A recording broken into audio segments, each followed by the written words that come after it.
Hello friends, I'm వీరు bye, Vizag bye. బయట ఎండ మామూలుగా లేదు. ఈ దానికి అస్సలు ఉండలేక వెళ్లే దారిలో మా బుజ్జిబాబు షాప్కి వెళ్ళి ఒక గ్లాస్ లస్సీ తెచ్చాయన్న. ఫ్రెష్ గా ఫ్రిడ్జ్ నుంచి బయట తీసి దాన్ని పైన కింద కుదేసి ఓ గ్లాస్ నిండా పోసి ఇంక ఎనర్జీ కోసం మళ్ళీ పైన కొంచెం బూస్ట్ పౌడర్ కూడా వేసి ఇచ్చాడు. టేస్ట్ మాత్రం సూపర్. ఎండాకాలం వస్తే బాబాయ్ లస్సీ మొదలు పెడతాడు.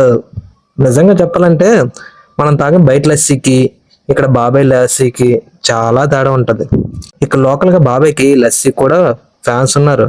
లస్సీతో పాటు బాబాయ్ బాదం మిల్క్ కూడా తయారు చేస్తాడు. పనిలో పని అది కూడా తెచ్చే బాబాయ్ అన్న. అందులో బాదం పప్పులు కూడా మొదలుకుండా మొత్తం తాగేసాను. ఈ బాబాయ్ గత 25 ఏళ్లుగా ఈ కిరాణా షాప్ రన్ చేస్తున్నాడు. ఈయన గత 5 ఏళ్ల నుంచి సొంతంగా ఈ లస్సీ అండ్ బాదం మిల్క్ తయారు చేస్తున్నాడు. మీరు ఎవరైనా అటువైపు వెళ్ళినప్పుడు ట్రై చేద్దాం అనుకుంటే కింద డిస్క్రిప్షన్ లో అడ్రస్ పెడతాను, వెళ్ళి ట్రై చేయండి. ఇలాంటి మరిన్ని ఇంట్రెస్టింగ్ వీడియోస్ కోసం మన ప్రొఫైల్ ని ఫాలో చేయడం మాత్రం అస్సలు మర్చిపోవద్దు. Thank you.